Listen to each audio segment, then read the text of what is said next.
and we have to really escalate the noise we make so that we'll be heard.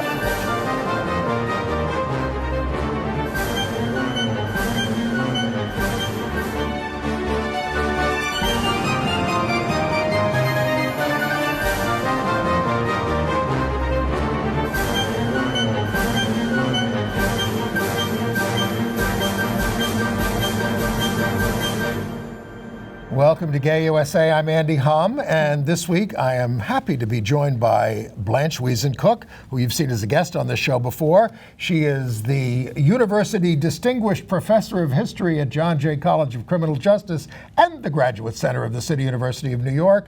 And she's also, as you know, the author of the definitive 3-volume biography of Eleanor Roosevelt. And welcome. Delighted to be here, Good. Andy. Thank you so much. Let's get to the news. This week, the Trump administration was set back in the courts on its campaigns against immigrants and transgender people. But he's still working to fill the courts with anti-LGBT bigots and erase LGBT existence from government surveys. And Trump's nominee for Secretary of State, Mike Pompeo, refused to repudiate his characterization of homosexuality as a perversion. I imagine Kim Jong-un agrees with him on that.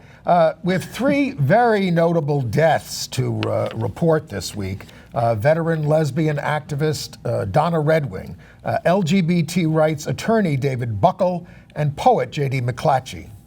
And the Pulitzer Prizes included a newly out gay winner.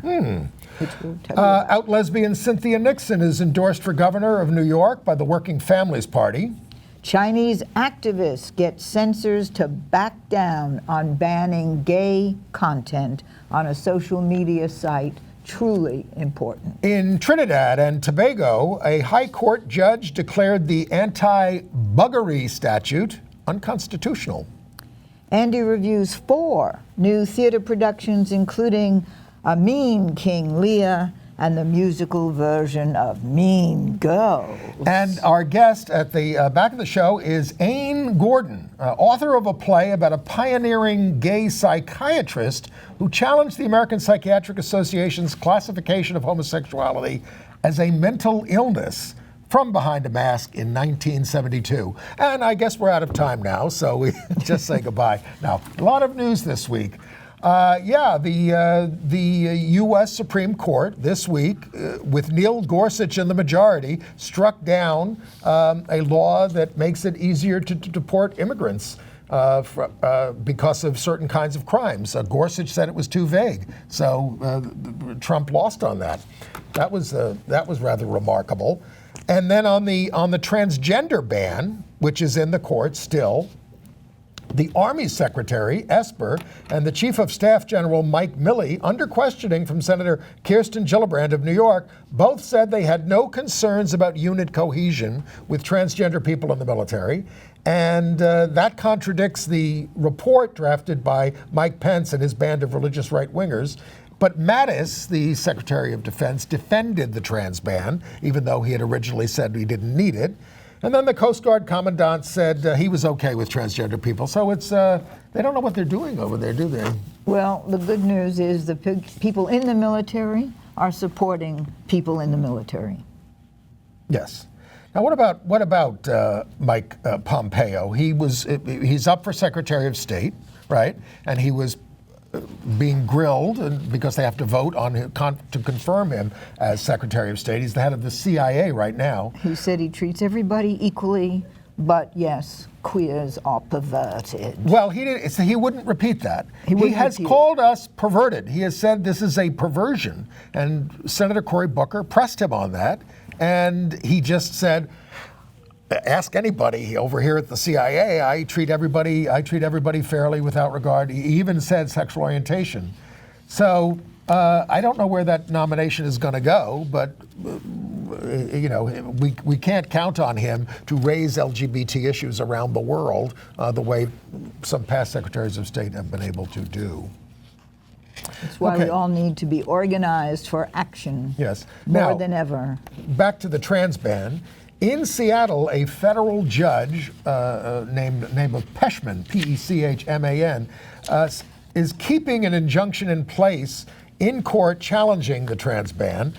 It's scheduled for trial. The Trump administration wanted it dismissed and wanted, what do they call it, summary judgment. Just let us go. We have the right to do this. You don't have any say in this. So it was really a breakthrough. But the big breakthrough in this case was this judge said, I am subjecting this case to strict scrutiny, the highest level of scrutiny available to a judge. They really only offer it for, I believe, race and sex at this point. And for this trans ban, which is sex discrimination, that's what they're talking about doing. So, you know, that is a huge really legal breakthrough this week. Yeah. All right, but that's this judge. In Louisiana, what about this Wendy Vitter? She's up for the federal bench there. She's an anti-abortion activist, and she's counsel for the Catholic Archdiocese. She refused to say whether Brown v. Board of Education was correctly decided. Now, that was in 1954. You might remember that. Yes. I was just 1 year old, but I remember it. And we still haven't desegregated the nation, and there's a war against public education all across the country. Schools are closing. And so this right-wing thinks, says, okay, let's just, go back to slavery? Well, with the prison industrial complex, we're back to slavery. Well, we are in a terrible situation. As bad as it's been. Yes. But especially if these kind of judges get in. Wendy Vitter was unanimously rated unqualified by the American Bar Association. She said Planned Parenthood kills over 150,000 females a year. She didn't give us a cite for that. And we're also fighting against a guy named Stuart Kyle Duncan, an anti-trans Louisiana Assistant Attorney General. It's very, very depressing. But there are some bright spots. You went to a dedication this week for one of our national heroes, Edie Windsor. What happened? It was wonderful. It was really one of those great moments in history where activists, politicians, people who loved Edie Windsor, who gave us the right to marriage equality. Nationwide. And one of the things that I learned was that Edie was an activist for decades against war. She was an activist in the peace movement. She was an activist in the civil rights movement, in the women's rights movement, and then in the gay movement. She and her partner, Thea Spire, got married in Canada, and Brendan Fay, who drove them up there, was there. It was a great celebration. And this was a building. They were putting up a plaque at the building where she lived at 2 Fifth Avenue. Right. Where also Bella Abzug, the great Bella Abzug, who was who also lived there, a former congresswoman and a great feminist leader, and a great hero for all of our, civil liberties, like Edie Windsor. But one of the things there are two things I really didn't know. She always was smiling. Well, and her message to all of us is, life is about the struggle. Keep smiling, keep fighting, hearts open, fists high. It was really an inspiring, moving moment. Karen Sauvigny and her widow, Judith Casson Windsor. Yes. We're going to keep the tradition high, and we all have to keep the tradition high. There's much more to say about it, which I'd be very happy to do. Okay. Well, but it was very moving. All honor to Edie. So if you get down there to 2 Fifth Avenue, which is right next to the Washington Square Arch. Right. So you can see it on the outside of the building, right? Yes, it's right there. Okay. Bella Abzug, and right above it, Edie Windsor. Our history being honored. Yes. Now, speaking of history, the American Museum of Natural History has on their board, and we've talked about this before, Rebecca Mercer, the Mercer family, which funds the alt-right. She's a climate change denier, and she's on the board of the American Museum of Natural History. And so, do we have this picture? Revolting lesbians went to the Museum of Natural History and marched through. If we can pull that up. Yeah, there they go. With Rebecca Mercer masks on, marching past the dinosaurs. Of course, the real dinosaur, I guess, is Rebecca Mercer, but they don't want to get rid of her because she's got a lot of money. That was so. Thank you to revolting lesbians. I'm not calling them revolting. That is their name. All right. All right. Let's see. Elsewhere on Trump stuff. Oh, did you read about this appointee that he made to the Department of Health and Human Services at a lower level? Her name is Zemina Barito. She was placed on leave because her tweets have come to light. One said, "Our forefathers would have hung Barack Obama and Hillary Clinton." I think she means hanged, but they are hung in their portraits and things. But she called Islam a cult. She used the hashtag ban Islam all the time. She pushed the Pizzagate conspiracy that said Hillary was running a child sex ring. Remember, this came up during the campaign. And she said that French President Macron was controlled by the Rothschild family. And this is she's an appointee to the Department of Health and Human Services. What's her name? A true anti-Semite because she hates Jews and Arabs. Her name is Ximena Barito, Barreto. She also called, now, why is this relevant to the show? She also called Obama a pansy and a traitor. Oh, yes. But she was just suspended from her job. She wasn't fired. Thus, the Trump administration. Well, it doesn't sound too much worse than the boss, right? And then there's this whole thing, Blanche, about erasing us from the world and the census, the Department of Justice, and taking all references to us out of the record, out of the websites that for all the departments. The Department of Justice wants to remove questions about sexual orientation and gender identity from what's called the National Crime Victimization Survey.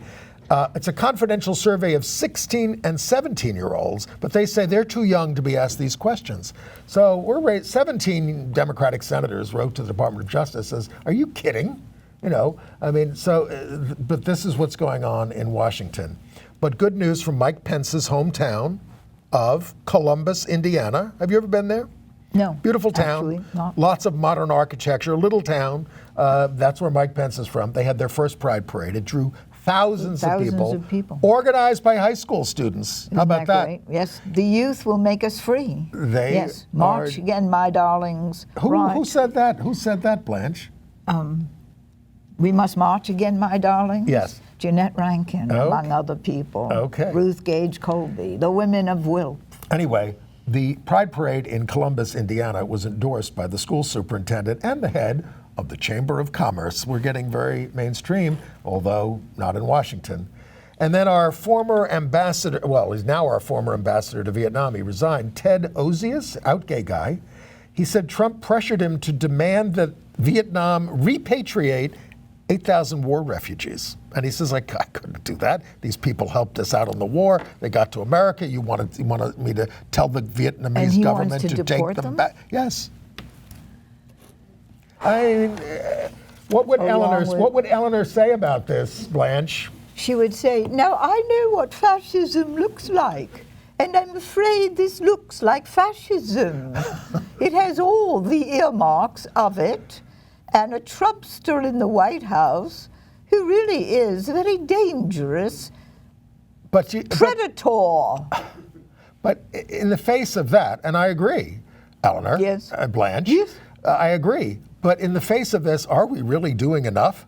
Well, we really have to be organized. We have to march. We have to We are doing connect. that, but it doesn't seem to be enough. Well, I don't know why. To scare the Republicans enough into taking him out, or at least putting checks on him. Yes. Well, we really these need kinds to of put people. pressure.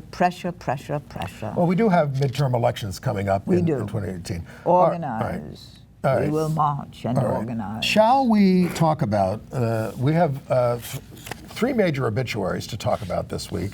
And the first one is, I will warn you, very disturbing. David Buckel, who was a former director of Lambda's marriage project. He has died at the age of 60. He did it, and he left Lambda, I think, around 2008, and he became an environmental activist, although he'd always been. There he is, David Buckel. We're going to talk about the cases that he was famous for, but what he did was he immolated himself. He burned himself to death in Prospect Park. A shocking end. And he said he did it to call attention to the destruction of the planet.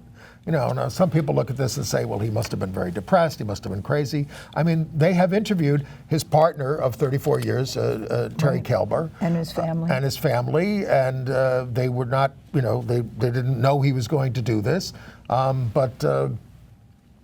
know, it certainly has drawn a lot of attention to the environmental cause because it made front page news across the country, but people just don't quite know. We've had him as a guest on this show because he dealt with so many landmark cases. He was involved with the Boy Scouts case, you know, at the Supreme Court.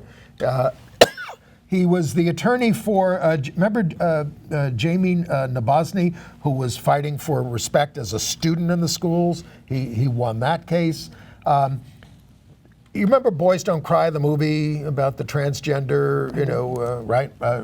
Brandon Tina made into the movie Boys Don't Cry. Well, the sheriff in that town alerted the rapists of Brandon Tina that he had turned them in, and they went off and killed him. And he argued a case that that found the sheriff liable for not protecting Brandon Tina in that case. He also raised a daughter with a lesbian couple. He and Terry. It's obviously a very sad case. I mean, we don't have much of a precedent for that in this country. Well, the self-immolation that happened during the war in Vietnam, where people were demonstrating, this is what you're doing. Well, Buddhist monks did it. Yes. To protest the way the South Vietnamese government treated them, which was like crap. That it wasn't just the war; it was the way the South, and it turned Americans against the war, in many ways. And I think his thought is, if you see the tragedy coming, I'm demonstrating the tragedy coming. Well, we're all in a lot of pain, right? It's really very bitter, and to leave his family that way and not warn them, and it's inexplicable. All I can say is we are all in a lot of pain over what's going on, right? And we need to support each other better. But I mean, I also don't want to dismiss, you know, what he was trying to say. But you know, I just hope we take care of each other. And it sounds like a cliche. Well, let's move on to Donna Red Wing. All right. Donna was, we have a picture of her. Donna was once dubbed the most dangerous woman in America by the right-wing Christian coalition. She's died at the age of 67. You said it was lung cancer? It was lung cancer. Yeah. She was a longtime lesbian activist, most recently as executive director of One Iowa, the group there. And she served as director of the Lesbian Community Project in Oregon. We used to have to fight all these ballot initiatives in Oregon, and she was very successful in fighting them back in the early 90s. She was National Field Director of GLAAD, National Field Director of Human Rights Campaign, one of 3 members of Obama's LGBT kitchen cabinet. I didn't even know he had one. Were you in it? No. I wasn't in it either. Not in it. But she was also famous for forming a friendship with a guy named Bob Vanderplatz of the Family Leader, which was the right-wing group there, her opposition. And they embraced each other at the Supreme Court. And the reason she was willing to have coffee and befriend somebody from the other side, she said, we were winning, she said. We were winning. And I started asking, what kind of winners are we going to be? We need to change hearts and minds, and I'm tired of the hate. And the last obituary we have is of J.D. McClatchy, who was the out-gay author of 8 volumes of poetry. He's died at the age of 72. He appeared frequently in the New York Times, the New Yorker, the Paris Review. He wrote the libretto for Ned Rorem's opera of Our Town, and he won 2 Lambda Literary Awards. And he was a chancellor of the American Academy of Arts and Letters. But he wrote this, and this is what we put on the screen. No poem should be an urn to contain a meaning, but a net to catch what meanings float through the day. That's great. What do you think about that? I love that. That's really splendid. All right, J.D. McClatchy. All right. Great. Shall we go to some national news, state news at this point? Cynthia Nixon. There we go. That's good news. She has gotten the endorsement of the Working Families Party. Yes. Some of the unions have left the Working Families Party over this because they're sticking with the governor, Andrew Cuomo, who they think is going to win. But she's encroaching on him in the polls. It's not, I wouldn't say it's close, but she's making up ground. And she has a great vision. She came out for the legalization of marijuana. Yes, she has a great vision, and she's very courageous. And as Eleanor Roosevelt always said, courage can be as contagious as fear. And we have nothing to fear but fear itself. So Cynthia's not afraid. She's not even afraid of Andrew Cuomo, who has a lot of money. She did call for the legalization of marijuana, and that made him consider it. Last year, he was calling it a gateway drug. This year, and we have medical marijuana in New York, but it's very restricted. So now everybody's calling for the legalization of marijuana. Right. John Boehner is calling for the legalization of marijuana. Would you read this? I didn't know. Oh, that. yes. He's representing some trade association that wants to make money off it. But she pointed out that the marijuana laws are enforced almost entirely against people of color, and it's effectively legal for most white people. But she's got a point about that, although it may be different around the country. Anyway, so she got their endorsement. Violence. Data from the National Coalition of Anti-Violence Programs saw an 86% rise in homicides of LGBT people in 2017. 86%. Now that's reported, and some of that may be we're better at reporting, but that's awfully high. I also have to think it has to do with the atmosphere that we're in. And the Southern Poverty Law Center has said the explosion of right-wing groups, alt-right groups, hate groups has really been phenomenal. How do we? Trump is really, How do we get it back in the can? How do you make people ashamed again of expressing their bigotry the way they express it these days? Well, I think once again it's organizing. It's loving our neighbor. A long time ago, Wendell Willkie wrote a book, One World. Wendell Willkie, who Franklin Roosevelt beat for the presidency in 1940. That's right. But then sent on a round the world tour. And he had an epiphany. Everything that happens anywhere affects everybody, everywhere. We are all united, one world. Yes, Blanche, I agree with you, but how are we going to get back to where we were, where people are at least polite to each other? Well, maybe Donna Red Wing can teach us something about that. Claire says we don't have to love each other, but we have to respect each other. And we have to see the humanity in each other. It has to move forward. We'll try. Okay. Back to the news. There's a new study that's been funded of trans children down to the age of 3 under a 5-year, $1 million grant from the National Science Foundation. How did this escape the attention of the Trump administration that they funded this?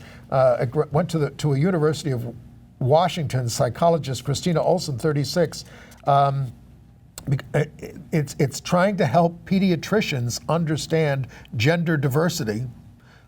Because children are so often born with two sexes, with two genders. Well, in between, sure. Yes, and then they'll cut one off and the other one is the real one. Try to. And so that's the explosion of trans reality. Yes. And that's beginning to change in the medical profession. Okay. You remember Sally Ride, the first woman in space, but also a lesbian, although didn't live as an out lesbian other than within her circle. Anyway, they're giving her a stamp. Good. And Billie Jean King will be there for the on May 23rd. And a woman named Ellen Ochoa, who was a NASA astronaut, are going to preside there in San Diego at 5 o'clock at the University of San Diego. California Price Center. Oh. I thought it might have been the Pride Center, but it's the Price Center. Okay. Where are we on this list? All right. What did a former Miss America do last week, Blanche? She got married to her lesbian lover. She did. To her lesbian lover in Alabama. Do we have a picture? There's the happy couple.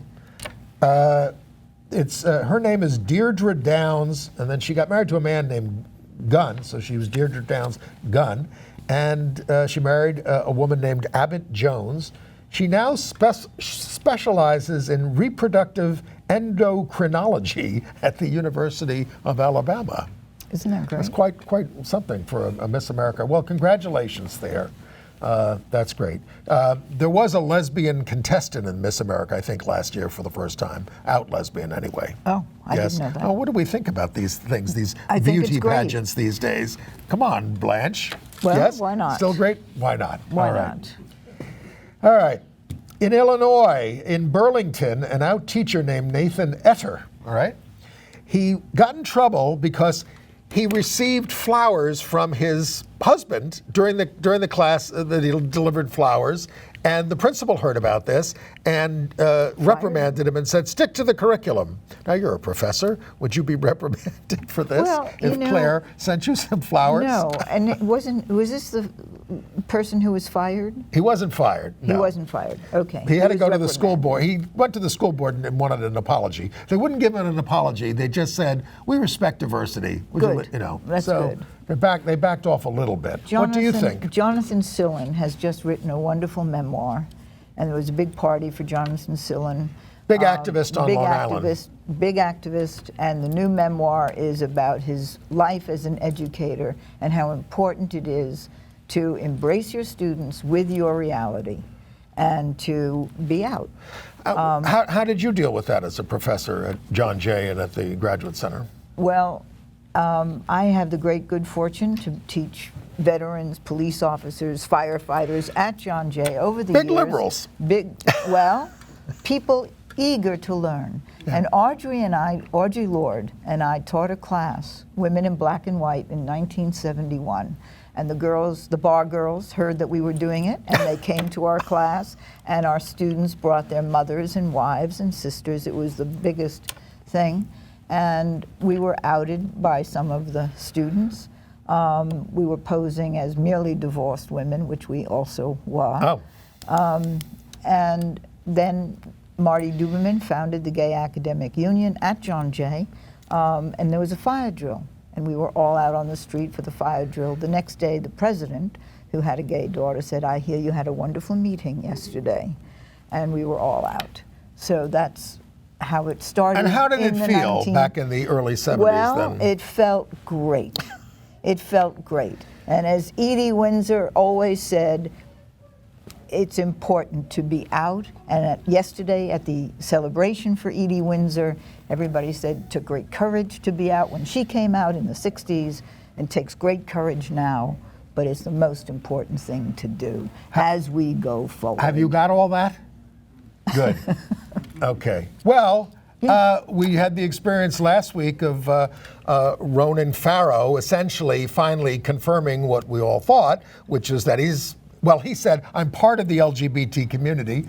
He didn't say which part, but he basically was a coming out thing at a gay event where he came out. And what happens? The following week, he wins a Pulitzer Prize, right? Right. You know, hey, think about it. That's really good. He's Mia Farrow's son? He's Mia Farrow's son. We don't know who his father is. Technically, his father is Woody Allen. Most people think it's Frank Sinatra. He doesn't confirm or deny.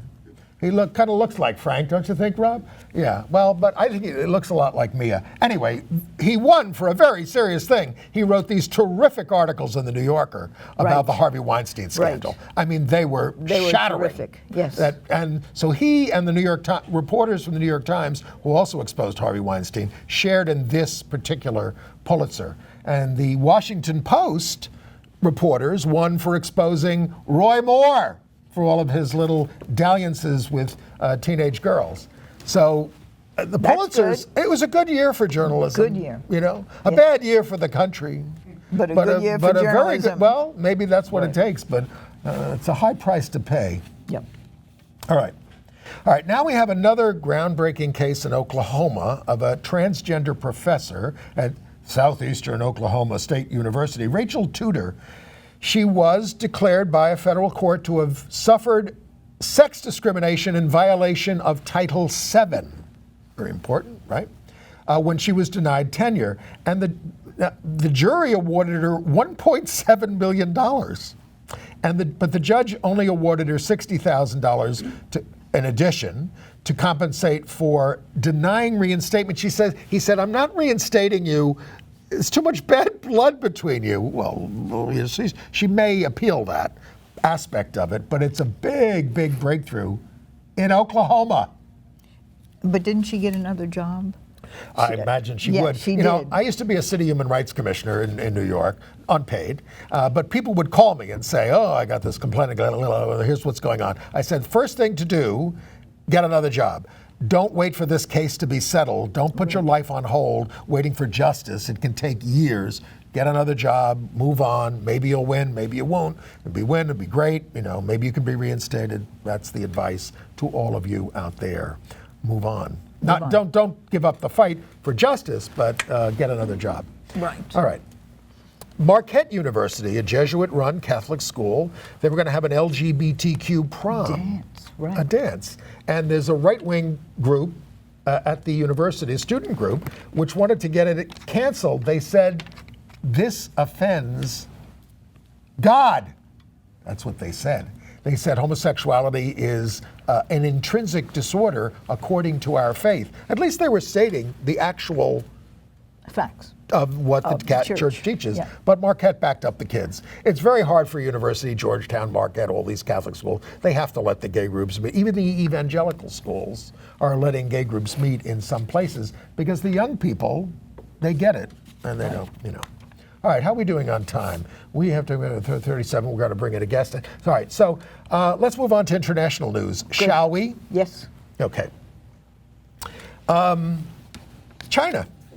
That's really good news. Talk about it. Well, the Chinese LGBT community beat a gay ban in just 3 days. A gay ban, they created, the LGBT community of China created a hashtag that was seen 2.4 billion times. Wow.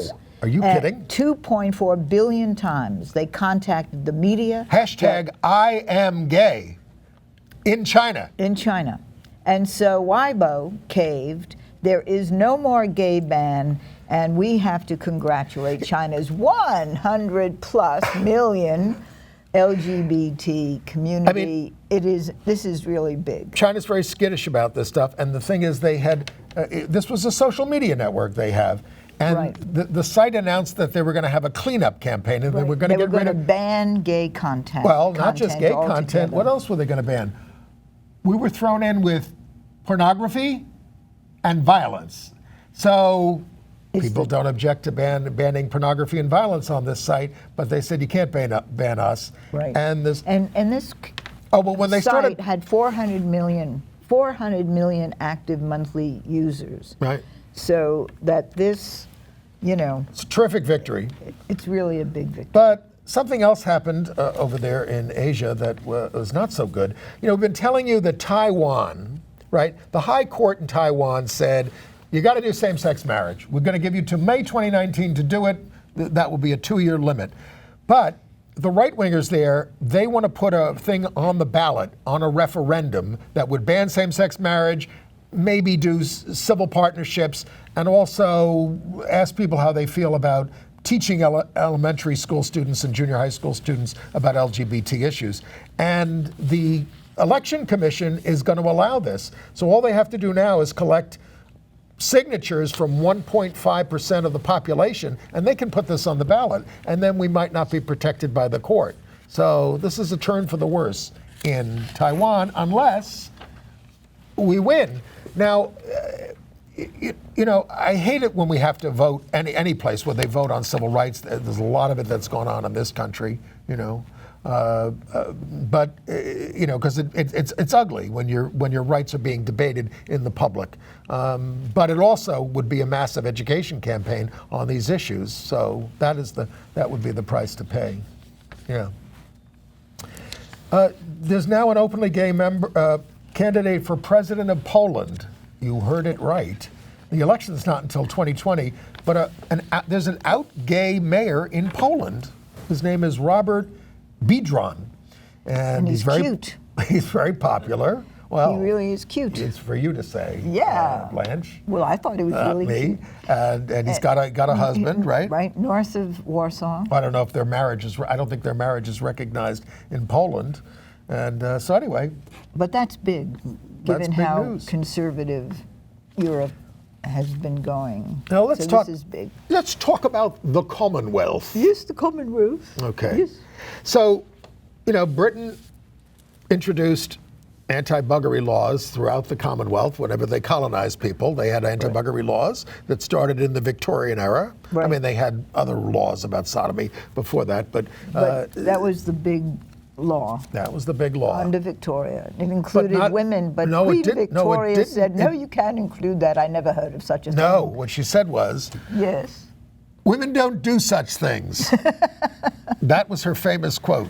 Women don't do such things. Well. But there are 37 Commonwealth nations where it is punished by imprisonment. And it's illegal. I mean, it's really shockingly illegal but not enforced in very interesting tourist places. Barbados, the Cook Islands, Jamaica, Malawi, Samoa, and then on and in on. Trinidad and Tobago. Well, Trinidad and Tobago, the High Court judge this week, that's the news, said it's unconstitutional. Right. But the government is sort of, what's the word, trying to appeal it to a big, because the country is rather conservative. Punished by imprisonment, Antigua, Bangladesh, Cameroon, Ghana, Grenada, Swaziland, Solomon Islands, St. Lucia, St. Kitts, Papua New Guinea, St. Vincent and the Grenadines, India, Kenya, Pakistan, Tanzania, Uganda, and Zambia. Also punished by death in Brunei and in Nigeria, where the northern states... Well, Blanche, I mean, sodomy was the law in many states in America until 2003. That's how long it took for the Supreme Court to declare it unconstitutional. The Supreme Court of the United States upheld those laws in 1986. And we had the death penalty here too, and back in colonial times. And Thomas Jefferson tried to institute a liberal reform. He wanted to make it castration instead of death, but he was not successful. Really? Yes. So we don't have much of a history on this either. But Britain recognizes that recognizes that it's bad. So Theresa May, the Prime Minister, spoke out against this and apologized, but she didn't do it in front of the Commonwealth meeting, which is meeting now in London. But they did get. Tom Daley spoke out about this. The diver, he won the gold. He won the gold medal at the Commonwealth Games, which are in Australia. Try to stay with this. And he spoke out when he got the medal, saying, I'm out gay, and it's very nice, but in 37 countries, all you have to do is refer to Blanche's list. It's illegal, and it shouldn't be. So this was brought up to Boris Johnson, who's the foreign minister of Britain, and he said, I will bring it up. I will bring it up. Well, bring it up. We're looking at a moment of transition and change, even in the colonies. But deal with the this. empire. Deal with this. Yes. Frank Mugisha of Uganda, he's a gay activist who's been on this show. He called for quiet diplomacy rather than Britain lecturing Commonwealth nations and just support the activists on the ground. So this is a little dicey, Britain imposed the anti-gay laws. Do you want Britain to run this big campaign to get rid of them, or do you want to support the local activists as they work it through? Well, what do you think, Blanche? Local activism is very important. Well, all right, it's important, but it's a tough thing to face. Well, the empire's sort of over, isn't it? The empire. All right. In Costa Rica, they're delaying acting on the marriage ruling. They were ordered to do same-sex marriage. They may toss it to the Legislative Assembly. In Romania, they have a left-wing ruling party, but they're planning to rally 1 million people against same-sex marriage and maybe do civil partnerships. Romania, my old stomping grounds for my grandparents, actually. Anyway. I thought it was a right-wing. This rally is being organized by the left-wing party PSD. That's what I read. We will make corrections next week if we got this wrong. And 2 women in the Cayman Islands are suing after they were rejected by the General Register there to get their marriage registered, to marry. They are living in England, but they're from the Cayman Islands, and so they want to get married at their home. They could get married in England and then try to fight to get recognized, but it's another British overseas territory. And Israel is going to stop keeping trans inmates in isolation, so good for them. Okay, some AIDS news. Do you remember this Conchita Wurst? Did you ever hear of Conchita Wurst? No. You didn't? No. Conchita. Rob knows who she is. Conchita Wurst is an Austrian who won the Eurovision Song Contest. It's the biggest thing in the world outside of this country. That was in 2014. Conchita's real name is Thomas Neuwirth, and when we refer to Thomas, we say he, and Conchita, we say she, according to, all right? So they're they. Well, yes. Thomas says, he was threatened with blackmail by an ex-boyfriend, so he just came out as HIV positive. He said he wasn't going to be blackmailed. He's been HIV positive for many years. So good on you, Thomas, Conchita. All right. Some entertainment news. Now you went to a conference on radical feminism and LGBTQ history, yes. Blanche. What's the headline? The headline is Marcia Gallo, the author of Different Daughters, A History of the Daughters of Bilitis, and the Rise of the Lesbian Rights Movement, which she wrote in 2006, and then No One Helped Kitty Genovese, and the Myth of Urban Apathy, yes, in 2015, is now working on a very, very exciting book called Bodies of Evidence, The Practice of Queer Oral, that's a book that is out, but she's working on this new book, Radical Feminism and LGBTQ History. Well, our movement kind of grew out of the feminist movement, basically. And the civil rights movement. And that's what was happening at the time civil rights movement. In 1969. Yes, indeed. But Marcia Gallo's book, which includes the early 60s folks like Chebe, Betty Powell, and Charlotte Bunch, and Claire and me, and a whole lot of folks were there. The Lesbian History Archives folks were there. Joan Nessel, and who's now living in Australia. Really? Yes. But it was really part of the Commonwealth. It was absolutely fabulous, and we're all thrilled with. And this, I just want to say one thing.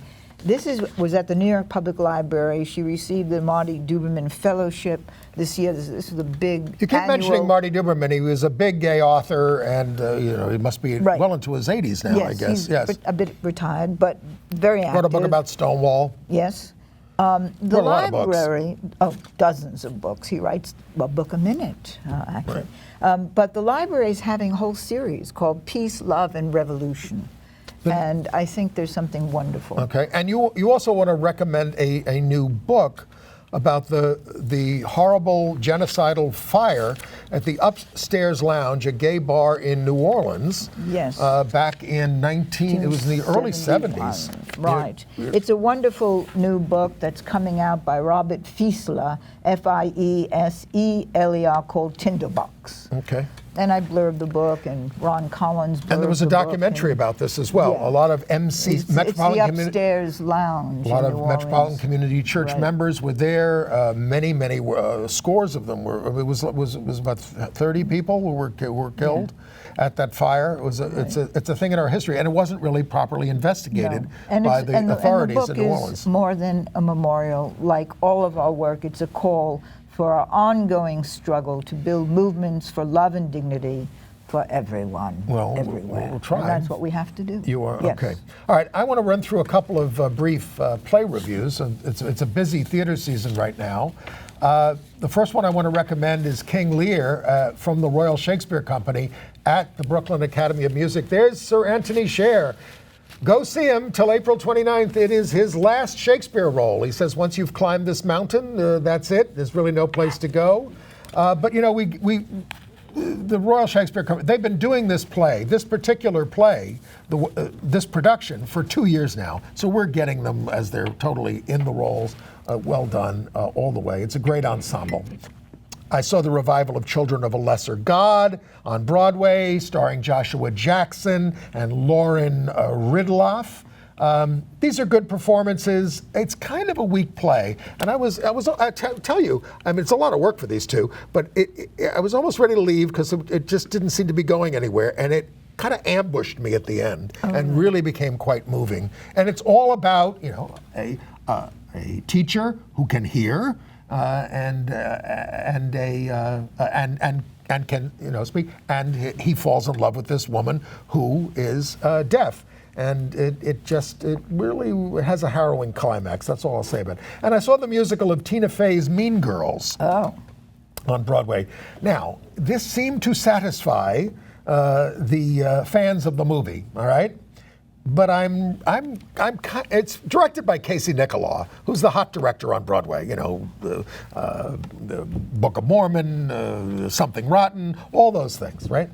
But he says he purposely cast 30-year-olds playing high school students because they have more chops, and it kind of threw me a bit. That's funny. But you may enjoy it if you like the movie. All right, we are at the time we want to bring in our guest. We are going to be joined now. I will introduce him now by Ain Gordon. Ain has welcome. Hi. How you doing? Good. How are you? Good. Great. Ain has written a play called The 217 Boxes of Dr. Henry Anonymous about Dr. John Fryer, right? Yep. Who was a psychiatrist in the early 70s, who we have a picture, who testified at the American Psychiatric Association anonymously to try to speak about what it was like to be gay and why the American Psychiatric Association needed to change their policy that said that there's the panel. Yep. With a Barbara mask. Giddings, Frank Kameny, and Dr. Henry Fryer. Anonymous. And within a year, the American Psychiatric Association changes their policy. Yeah. So what drew you to this subject? It actually happened by accident. I had a 2-year residency at the Historical Society of Pennsylvania where his papers are. And I was taken on a tour the very first day, and the head archivist is gay. And he showed me a locked set of drawers and said, on the right are moves towards an ideal civilization, and on the left are our stumbles along the way. Great setup. Great setup. And when we looked at the stumbles along the way, the first thing was Drum Magazine, which was an early LGBT magazine in Philadelphia. And in it, Barbara Giddings had written a think piece, and I went downstairs and started Googling Barbara Giddings and Frank, and in a minute I came across that picture. And a minute later, I found Fryer's speech and realized that it was in the building in which I sat. Oh, wow. And so I went over to the desk and said, you have his papers, can I see them? And, you know, if the man is remembered at all, he's remembered as Dr. Anonymous. Dr. Fryer is not remembered. Right. In a sense, the mask is more famous than the man in it. Yes. Which is such a metaphor for queer history in general. Well, your play, and I'm going to see it in May. First of all, tell us, the May 217 Boxes of Dr. Henry Anonymous. It's playing in New York. At the Baryshnikov Art Center, May 3rd through 11th. Okay, and we will put that in our email, give people all the That's information about the play. And it is the 45th anniversary of the declassification of homosexuality as a mental disease. Only 45 years. 45 years. So I was sick for a while. Yes. Yes, and so were you. We were cured overnight. Even women who don't Even do women. such things. We don't So do it's the such things. 45th Right. anniversary, and we're running concurrent to the American Psychiatric Association's conference, and so the attendees will also come to the play. And we have nightly talkbacks with the ACLU, with the Born Perfect campaign, with... Oh, that's But great. the play deals a lot with just how completely secret gay life was. Now, this is post-Stonewall, so the revolution has started. But in psychiatry, well, I mean, they couldn't find an out gay psychiatrist to speak, right? No one would, because you would lose your job immediately because you would now be mentally ill, so you couldn't be practicing as a treater. And the thing about the classification is it was sort of the gateway. If we were mentally ill, we could be criminalized. If we could be criminalized, we could be thrown out of any position. So they figured, Barbara and Frank realized that somebody had to turn this around, and I think they spoke to at least 12 different psychiatrists, and nobody would do it. And finally, Dr. Fryer would only agree if he could wear the rubber joke shop mask, the oversized tuxedo, call himself Dr. Henry Anonymous, and speak into a distorting microphone. But he apparently got fired later anyway. Before. We got fired before? So he's risking his career. He had already been fired from UPenn and from the Friends Hospital. Okay, here's the quote from the administrator, which I think is, the administrator said to him, look, if you were gay and not flamboyant, we could keep you. Exactly. If you were flamboyant and not gay, we could keep you. But since you are both gay and flamboyant, we cannot keep you. Yes, exactly. So he had already been pushed out twice, and he was teaching at Temple by this time, but didn't have tenure. So he was taking an enormous risk. His career could have ended that day. And there were, subsequently, I know, some psychiatrists who appeared on panels, and when they went home to their jobs, they didn't have them. Wasn't it also some people like Bernice Goodman, great social work activists, therapists who were behind this movement? Yes, absolutely. The reason that this moment really happens with Barbara and Frank is that Frank had, the year before, in 71, he had disrupted an APA meeting saying, "You're killing us." Right. And so to the APA's credit, it said to Frank and Barbara, okay, let's have a panel. And the panel was called Psychiatry, Friend or Foe to the Homosexual. Good. Well, need we say more? in the 60s, groups like even Mattachine would invite a psychiatrist in to explain why we were sick. In some cases. And then Mattachine started to get more radical members who said, we don't want to hear about this anymore. We feel fine. There was even I'm trying to look at the name of this panel that they did. Stop talking about us and start talking with us. And then they wanted to do one on lifestyles of non-patient homosexuals. Yeah. Because what? I don't know. I never went to a psychiatrist over this. I was having too much fun. But do you remember people Marti Duberman, you mentioned, he had a long period of trying to change. Larry Kramer went to a psychiatrist to try to change these older people, right? Yeah.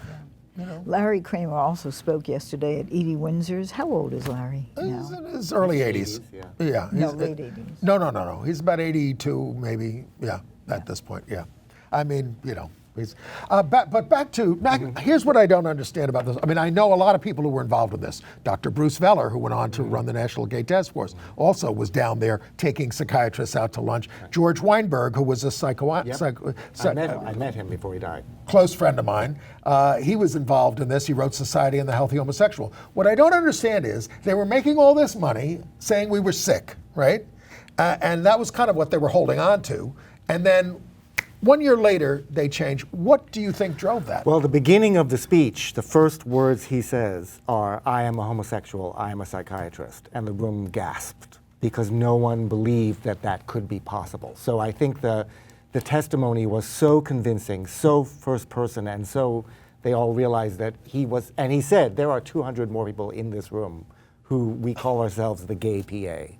And you are sitting next to one and you don't know it. So essentially, dramatic. Essentially he pushed the right button, and that was exactly what did it.